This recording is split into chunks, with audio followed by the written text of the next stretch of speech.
Hello, and a big welcome to all of you out there who is looking or listening to this podcast.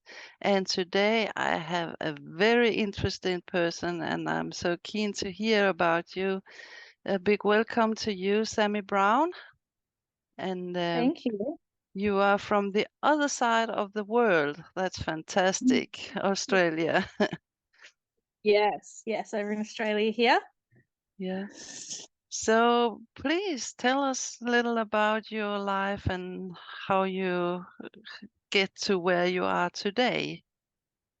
Yeah, absolutely. So, it's a bit of a different one. I think that most people that work professionally with horses in any way are usually a little bit, born into it or whatever. They, have family that have horses and they've ridden their whole lives. And I'm not. I don't. My parents, my family didn't have horses. No? Couldn't afford for me to have a horse as a child. Despite me, I was the one random child in the family that loved horses and dreamt of horses all day long. Yeah.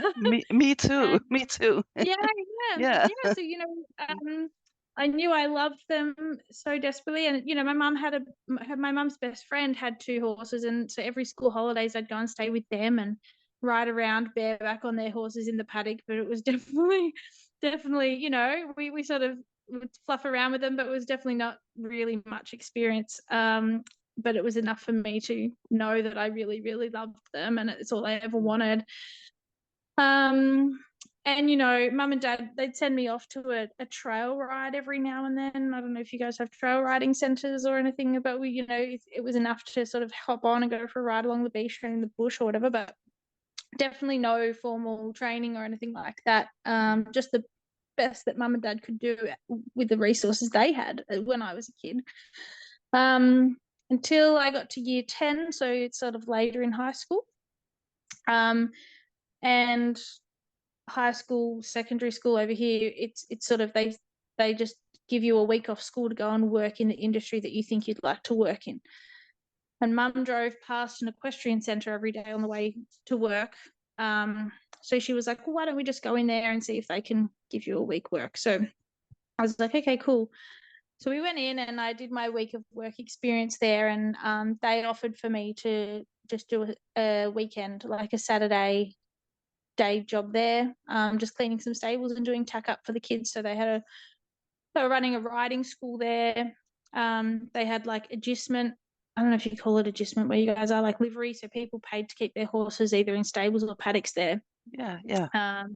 And so it was a very busy, big indoor arena, outdoor arena, really, really beautiful place, very well run. And I stayed there for about 6 or 7 years after that. So I worked there part-time all the way through until I finished school. And I also did what we have here is called a Certificate 2 in Equine Studies. So it's just a really base entry-level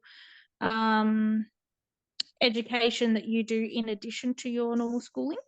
Yeah. And that works in conjunction with year 11 and 12.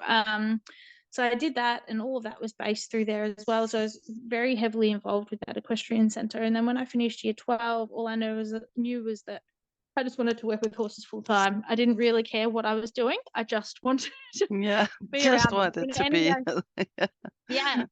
And my boss at the time, Julia, who owns that equestrian centre, so that place is called Balmoral Equestrian Centre. She said, well, just come and work for me. You can be a working pupil, so I do stables. By that time, we had spoken about me getting my coaching accreditation. And I was sort of strapping for her. So they imported 4 stallions from Europe. So she was riding them every day as well as other training horses. So she needed someone to just be like tacking up, untacking, bandaging, washing, and all the rest of it, so she could get through all the horses she needed ridden. And I was like, yes, Yeah. amazing. That's exactly what I wanted to do. So I kind of slotted straight into full-time work after I'd finished school with her. And that's what I was doing: stables, riding, coaching. I had my own horse by that time. So I got my first horse when I was about 16 and a half, spent the money I was meant to be buying my first car with. I didn't want a car, I wanted a horse. Yeah. And and off we went. And so I worked really, really hard. Now, thankfully, like when we first looked for somewhere for me to do my work experience and all that kind of stuff, my parents and I had no idea about anything about the horse industry, but we were just lucky that we walked into a place that, Julia Badham's, shortly after I finished working for her, went on to be the Australian Olympic dressage and para dressage coach for Australia. So she went on to do 2 lots of Olympics as the Australian coach for those sports. So as far as working for someone very knowledgeable, she is right up there with the best of the best. And it was literally just whatever I put in, I got out. I had the most incredible opportunities working for Julia. The things that she allowed me to do, trusted me to do. I had to retire my horse a couple of years later. He had arthritis amongst other issues, and I kind of ended up being a little bit stuck. I didn't have anything to ride. And so she let me ride her retired Grand Prix gelding, which was just mind-blowing. Yeah, And I can imagine. Wow. and it's funny because at the time, before I sat on that horse, I kind of thought I was doing well with my riding.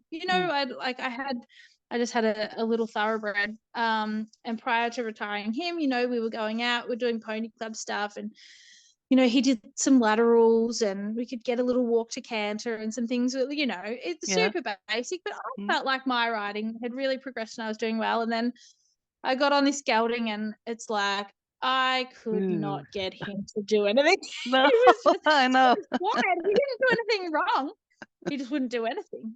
So I had a very hard 6-month reality check of learning how to ride all over again, because I realized I didn't know how to use my seat, and I'd ask him to trot, and he'd trot, and that was fine.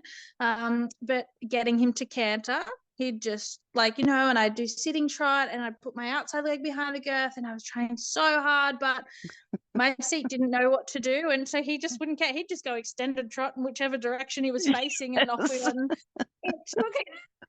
It took so long. And then when I finally did get him to get into canter, we'd be doing one-time changes on the circle because I could not keep him on the same lead because my seat was just like a washing machine. I was all over the place. And, all that time, all I'd ever wanted to do was flying changes. It's the one thing where you just can't wait. And then all I wanted that damn thing to do was stop doing flying changes and just canter normally on the one lead. I've been through that also. Yeah. And I remember I'd get off that horse in tears nearly every day because it was hard and it wasn't working, and I couldn't I just none of and I remember Julia pep talking me, like, it's okay, it's going to come, like, you need to work this out. We and she was teaching me through it, and it was fine, and we were progressing, but it was really hard. It was harder than anything I'd ever done before. Mentally, and I remember her saying to me, we're gonna do flying changes. Once you can keep this horse on the same lead, then we do the flying changes lesson, because she knew that that's just what I so badly wanted to do. And I got it. I got there in the end. Like I said, it was 6 months of hard work. Of at that point, I was having 5 lessons a week. I was very, very lucky. I was on a really good wicket with her. I worked really hard, but I was rewarded equally as well. And 5 lessons a week, you do learn, and you do get it eventually. Yes. And and by the end, we were doing 4, 3, 2s and 1s, times changes. We were doing half pass, like all the laterals, all the cool stuff, piaffe and passage, we did it all. And it's and I remember Julia saying, a horse like this will teach you things that a coach can never teach you. That is right. feel, that is learning to engage your seat, until you sit on horses like this. You kind of never learn it. And will be forever grateful to everything she did for me and the opportunities that she gave me. So and so I was sort of riding him, and by the time I was doing that, I had a couple of she used to have horses that would come into the place to be ridden, to be sold, or for further training or whatever. So quite often if she wasn't riding them, I was, or some of the other girls. There was a couple of us that worked there. So I was having the opportunity to ride really, really nice horses. And I was kind of going, oh, if I keep working, it was working pupil rates, was quite a low wage. I'm never going to be able to afford to buy these kind of horses. It's always going to be someone else's really nice horse that I'm riding. I'm not am I ever going to buy one of my own. And a house and the car and the float and be out competing. We're talking about very expensive sport, especially in Australia. Equestrian is extremely expensive. It's hard to make a good career out of where it pays well enough to be supporting that kind of lifestyle. So I was like, okay, maybe I need to go and get a real job. Yeah. And a job, a job where I can hopefully earn very good money and support that just as a lifestyle, and that stays as a hobby. No, don't do this as a career. So I sort of went to Julia and had a big conversation with her about it. And I was scared, she had put so much time and effort into me, and I just felt terrible going to her and saying, I don't think I'm going to do this. And that day, I was really upset too, because I actually loved what I was doing. It was a really hard decision to try and decide and make what I was going to do from there. Thankfully, I had extremely, extremely supportive parents that were kind of like, it's fine, you need to do what you love, but if you want to leave, do something else, earn it's fine. I could stay living at home as long as I needed to and all that. So it's very supported from home and family life, which is a blessing as well. A lot of people don't have that. So I went and spoke to Julia, and I just said, look, this is kind of where I'm at. I don't know what to do. And she said, it's okay. She said, you do it one way or the other with this industry. You either go and find a job that you earn enough money to have it as a lifestyle on the side, or you work in it forever earning not very well and you ride everybody else's nice horses, and sometimes opportunities will come up where you get to ride someone else's horses, and it's your horse to ride and compete or whatever. But whichever way you decide to do it is completely fine, and that's okay, and we're fine, don't worry about it. I'll see you around, kind of thing. And she was amazing. It was incredible. I was so lucky. So I did. I went and got an administration job. So I did what they call a traineeship in Australia. So it's like you get experience on the job, similar to if you do a trade or something, but doing administration. So I did that for a couple of years, and I hated it. Working in an office was not for me. But while I was working in an office job, it was secure income. So I was doing that, and I went back to coaching as well. So I was working 9 till 5 in an office Monday to Friday, and then I would finish at 5 o'clock, and then I would go on, and then I'd coach for 3 or 4 hours after work, 5 days a week, and then all day on a Saturday too. So I was sort of almost working 2 full-time jobs. And I did that for a solid amount of time because I was scared to leave my admin job. It's really scary deciding to go out on your own and go self-employed. But I did have a very supportive family at home, like I said, and my dad had been self-employed and owned his own businesses nearly our whole lives. And he just said, I just was kind of at a crossroads. I was like, do I leave work? Do I leave the admin job and then try and get by on, the horse work wasn't quite enough money without the admin job. No. And my dad just said to me, he said, well, unless you make more room for more clients, it's never going to be enough. Of course it's not. He said, but you're at capacity. You don't have any more hours in your day to take on any more lesson clients. You might be able to pick up some training horses or something like that if you've got more hours to give. But while you're staying at this admin job, you're going to be stuck. You're going to have to, you've either got to stay there or give it away. But while you stay there, you're stuck and you can't grow your business anymore. So leave the admin job. I was like, okay. It was scary. Yeah. I think at that time I was probably 23 or 20. Yeah, I would have been 23 at the time. So it was like, okay, I'm going to do this. So I left the admin job, and I ended up working quite a lot at one particular property. I was teaching nearly every agility on the place. So nearly every person that had a horse at this particular place, I was teaching all of them. I had a few horses in work there, and the owner of the place there, they were just leasing the property, like renting it. So they didn't own the property. They just paid the owner to live there and run the business there. And she just came to me one day. She was having problems with someone that was adjusting there. And she's like, I need an outsider's perspective. So we spoke about that. And I was like, no, you're in the right. Like, I think you need to stand your ground with that. She's like, I think I've had enough. I think I'm just going to get out of here. I think I'm just going to tell the owner that we don't want to lease the place anymore and they can put it back up for rent. Now, at this time, I'd left the admin job, but financially I was really struggling. Like I was, it was a very tough time for me. And she's like, yeah, I think I'm going to get out. And I was like, well, I'll take it over. Yeah, I I had will. no money behind me. I'm like, I'll just put my foot in it. I had no money behind me. I was so behind. I said, I'll take over the lease. I'll run a business here. And she's like, oh, would you? And I was like, yeah, sure. I'm like, winging it, like just hoping that it's all going to be fine. And she's like, all right, well, so she decided to go home and talk to her husband. They decided to go through with it. And then she said to me, oh, well, we just want to sell the assets as part of the handover. So I was like, yeah, cool, I'll buy them. I had no money. I didn't even know how I was going to work that out. But they wanted to sell the quad bike and the arena grader. And these were all things I was going to need to run an adjustment there anyway. Mm-hmm. So I went home back to my dad because my dad always helped me work things out. And I just said, I put my foot in it, Dad. Like, I need $15,000 and I'm taking over the lease on a property and I don't have $15,000 and I don't know what I'm doing. He's like, that's okay. Let's work it out. I guess we better go and find some investors. Yeah. So thank goodness for my dad, because he was busy. I'm just some horse girl. He's the businessman. We spoke to some family and they invested in me and my business. And my dad came in as a director on the business just so he could help manage the business side of the business. Wow.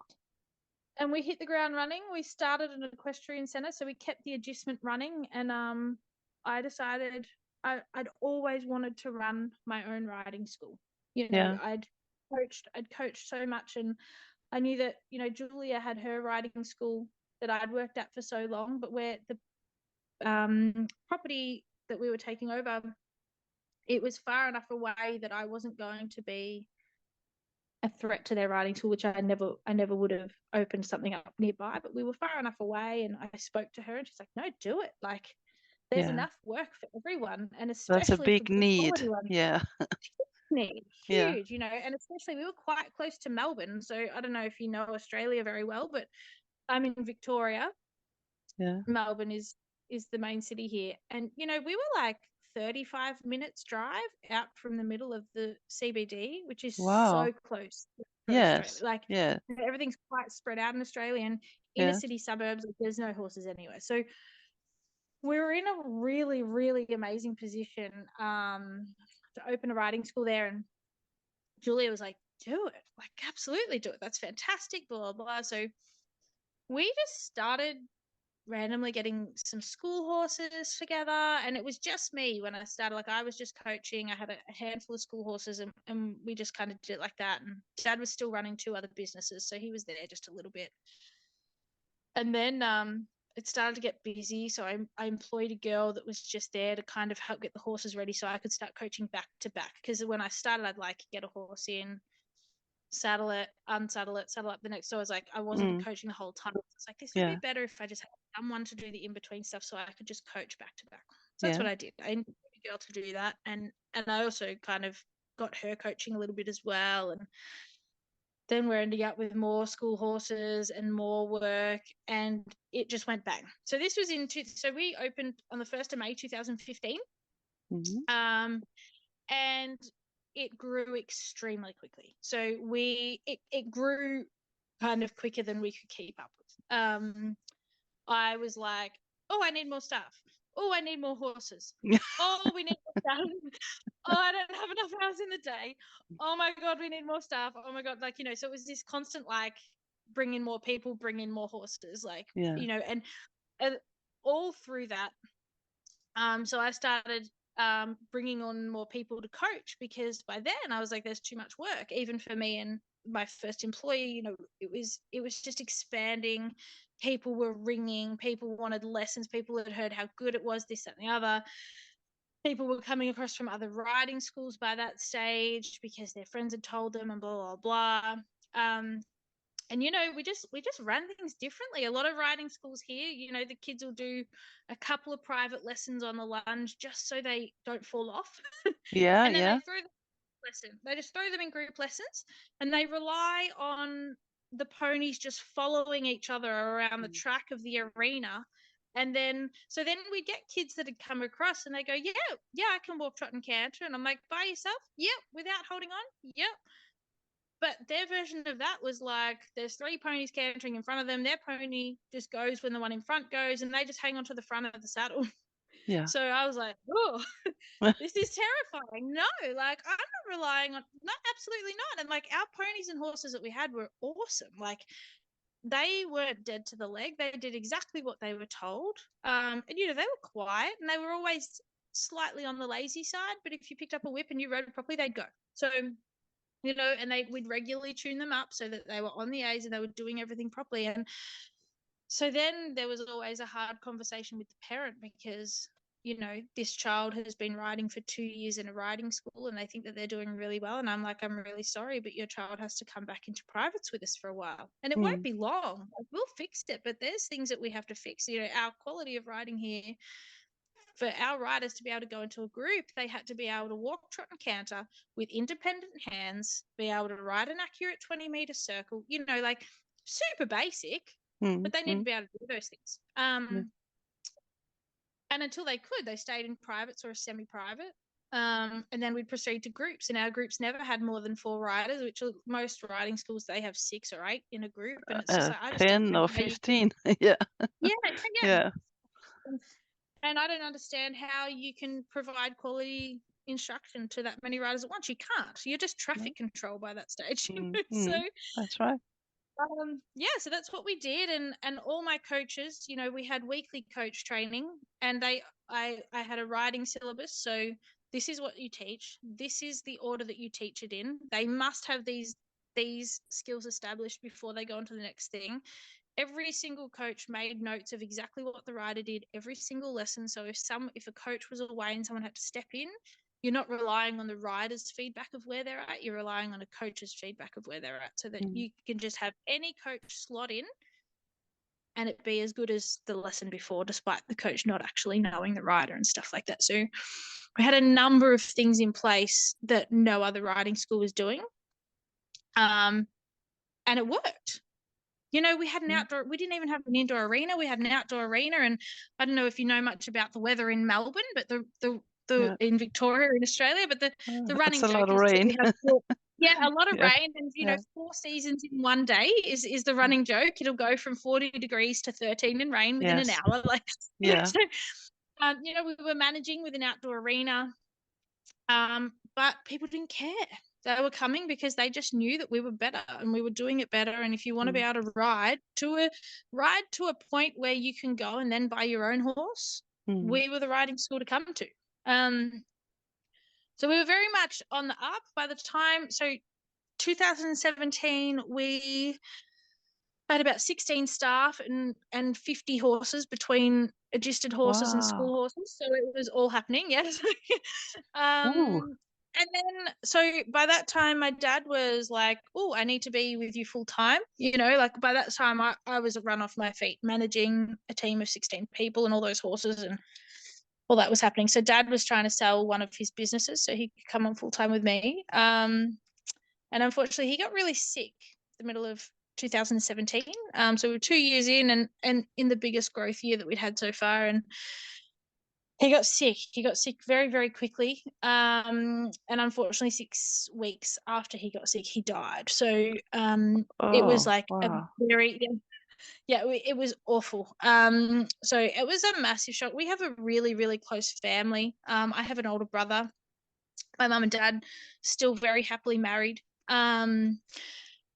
And so he died. It was really unexpected. You know, when he was sick, they thought he was going to be fine. He was diagnosed with cancer, but his death actually came apart as a result of complications through a surgery, so it was Mm. really unexpected. And I really felt like someone just pulled the rug out from underneath me. I Mm. just was like, what the hell am I going to do? Mm. Dad did all the business stuff. So he handled all of our money, paying wages, like, dealing with like all of our bills and everything. Like, I didn't have to worry about any of that. He was doing all that. I just had to do horse Mm. and people, and then all of a sudden I had to do it all. And I had to learn really, really quickly, as well as grieving the death of my father. Like, Yeah. it Yeah. was, I don't wish it upon anyone. Yeah. And to be honest, I just buried myself in work. I didn't really grieve. I didn't have time to.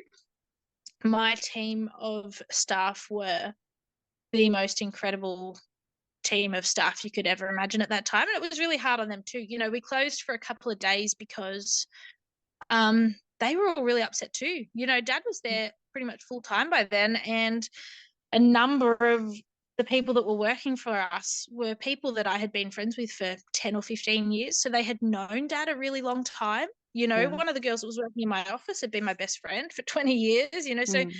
we're talking about, like, it was way more than just relationships, like work relationships. We had Yeah. personal relationships that were really deep. So Dad's death rocked us really, really hard, and we were just totally unprepared for something so drastic like Mm. that to happen. But and my mum come and spoke to me, and she said, if you just want to shut it down, like, we can, like, and that's okay. And I sort of turned to mum and said, are you serious? Dad would Mm. kill us. Like, Yes. he'd be up there Yeah. very, very angry Yeah. at how much effort he put in for me to throw this away now. Like, heck no, I'm not going to do that. I'm going to be like, he'll come back to haunt me. Yeah. Yeah. um, so, we kept going, and it continued to be our biggest growth year yet. And we were kind of at capacity by the end of that year, and we kept going. And so by the time we were sort of at capacity, we couldn't really grow any more than that because the property was only so big. We couldn't Yeah. take on any more horses than Mm. what we had. Even so, that property was probably still too big for that. Sorry, too small for that many horses. But we were managing with round bales of hay and a bit of stabling and whatever Mm. else you can do to make best use of the land that you're on. Yeah. And so, yeah, and we upgraded facilities. When we moved in, the tie-up yards and stuff that we had were awful. The arena needed to be bigger. So we did a lot of that stuff later in 2017 and made the property a lot better. So yeah, at its biggest point, we had 250 riders a week coming through, Mm. which is just huge for here. Yeah. It's not It is. Australia. Australia is a bit of a funny place with equestrian. Like, it's not like it is overseas. So yeah, we were big, and it was definitely thriving. But then in 2019, the owner contacted me and said that they were going to sell the property, and I was like, oh, like, this is a problem. I'd had a baby in 2018, so my partner at the time, I gave birth to a little girl, and that was amazing. It really helped me. I'd wanted a baby for a long time, and so that really helped me with my grief and stuff with my dad and stuff. It's funny how new life can kind of Mm. Mm. change things. And I worked really hard all through my pregnancy, and I gave birth and kept running. Like, it was like there's no stopping when Yeah. it's your own. But Yeah. thankfully my mum was there a lot. So she was kind of helping me look after her, and again, my staff were just amazing. We just all worked it out, and on we went. And then, yeah, so in 2019 they came to us and said they were selling the property for like $6 million, which we just didn't have. Yeah, so like, the problem is where that property is located. Like I said, 35 minutes out of Melbourne. It's property Yeah. investor, property developer would just come in and pick it up and subdivide it and put houses on it and sell it for a lot more money. So yes, we didn't have $6 million to buy it, unfortunately, or the deposit to try and get finance to buy it or anything like that. So I was like, oh goodness. And so by then I'd just fallen pregnant with my second. Mm-hmm. And I think, you know, we tried to relocate. So I sold off a lot of stuff. I got rid of a lot of the horses, and I found another property to relocate to, but it was a brand new area. Like, it was nowhere near where we were. So I was essentially starting again. So we relocated for a little while, but there was just not enough business and stuff there. So I decided to shut it down before I ended up bankrupt. Like, it was like I was heading into pretty bad financial territory at the time. Just I had to make a decision before I ended up in really big trouble. So I decided to shut it all down. I sold my core team of school horses, which were just the most amazing school horses, the school horses that every riding school needs. They're incredible. Along with everything, my quad bike, our set of show jumps, like, you know, a massive package of stuff to a riding school that was kind of just opening up. It was everything that they needed. It worked out perfectly for myself and for them. So I sold all of that, and at the same time I was separating from the father of my children. Well, I was still pregnant with our second. So we separated, sold everything, and I moved home to my mum's. And I decided that I was just going to stop for a while. I was just going to be a mum. I was in the second half of my pregnancy, and I just needed to have a break. I kept 2 of my horses. So I'd kept what is now still my riding horse, who wasn't broken in at the time. It was still a young horse then. And I'd kept a pony for the kids.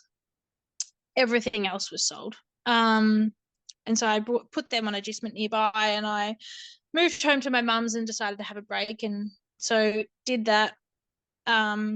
And in the meantime, reconnected with my now husband. So we had been best friends when we were 16. And so we kind of reconnected while I was still pregnant, and we got together. So yes, my now husband and I had gotten together. And I wasn't really working at the time. I was just having a break from working, just had my riding horse who wasn't broken in at the time. So just spending a bit of time with him and just honestly having some downtime. I'd worked so hard for the previous 5-6 years. It was really everything I needed. And I was in the second half of my pregnancy. So just spending some quality time with my little girl, who was 18 months at the time. And yeah, so we were just doing that. And then I had my second baby. And when he was about 6 weeks old, I got a phone call from a riding school who was calling to just do a reference check on one of the girls that used to coach for me when we were when I had my riding school. And somehow I hung up from that conversation, and both myself and Scarlett, the girl that worked for me, we both ended up with a job at this riding school. Somehow. Because, you know, they were struggling. They were struggling a bit with staff. And this riding school was actually quite local to where our riding school was. I'd heard about them, and they just desperately needed staff. And I was like, all right, well, I'll do 1 day a week for you. My baby's 6 weeks old. Like, I really shouldn't be going back to work yet. Like, you know, but I can do 1 day.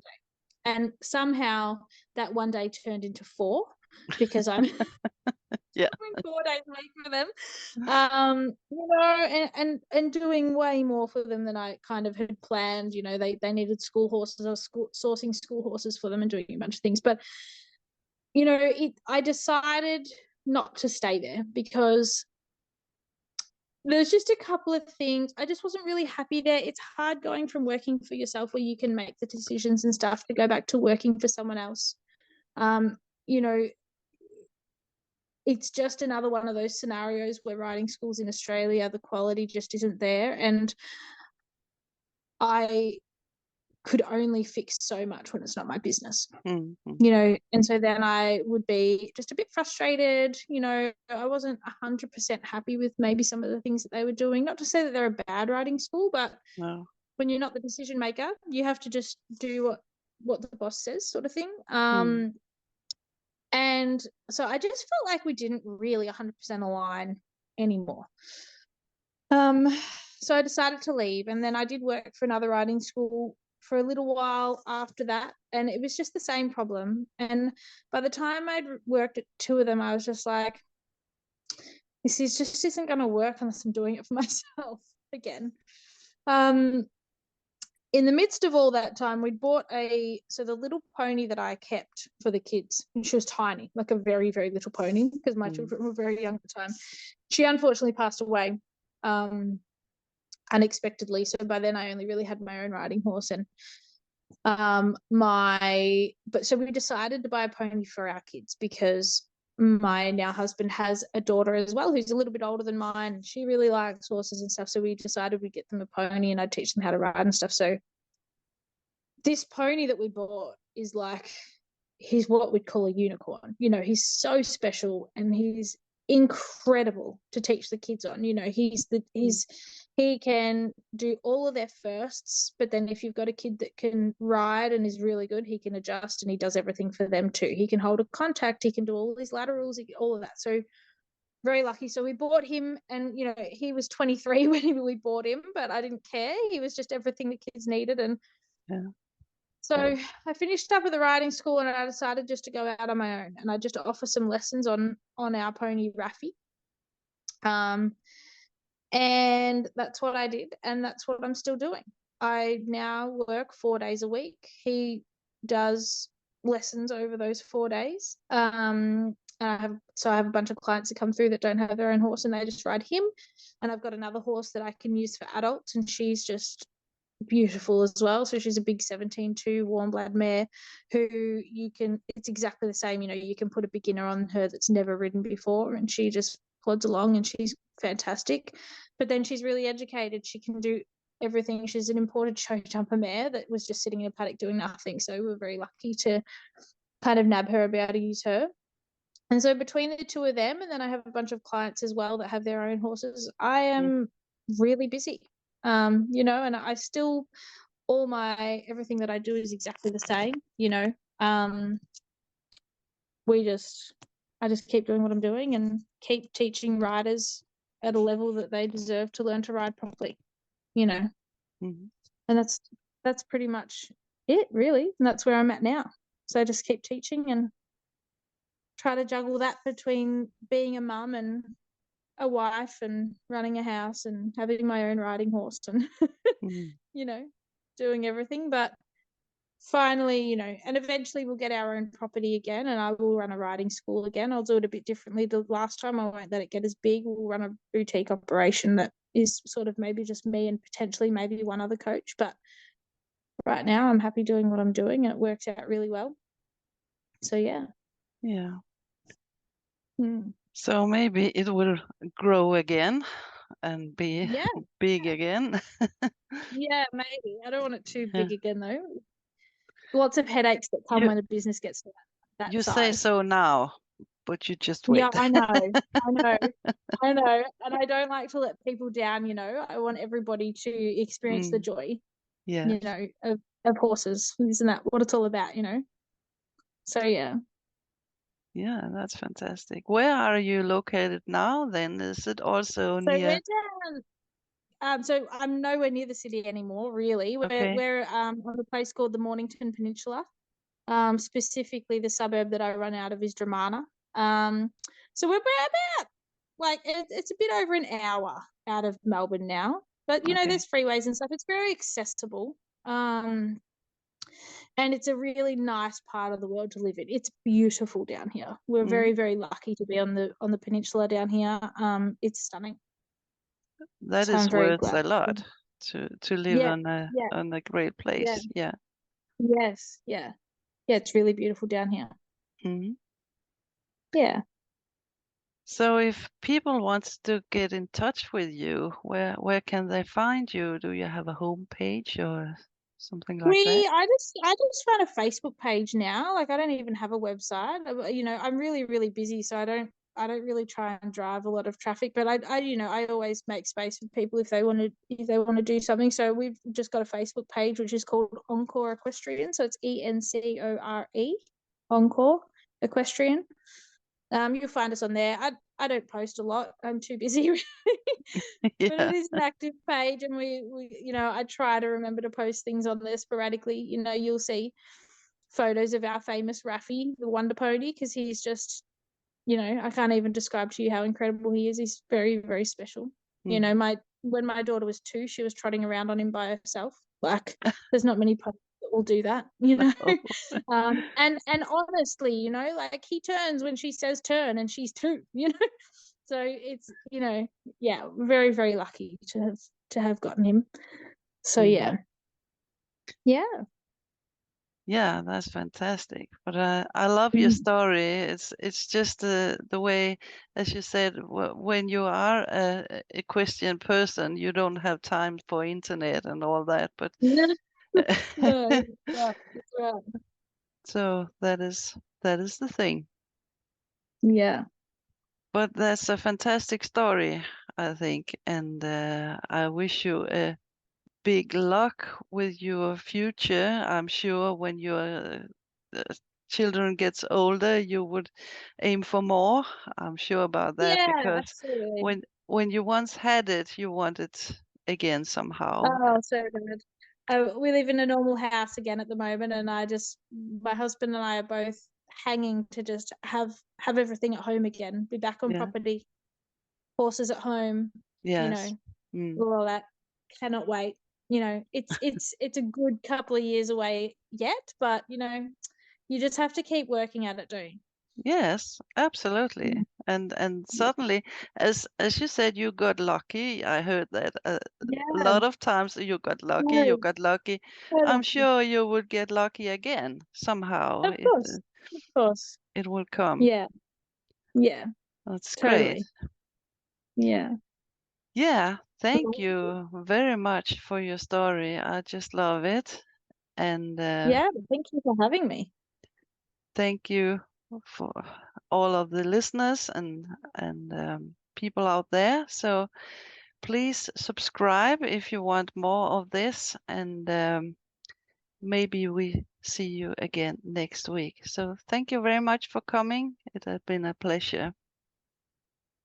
Thank you so much.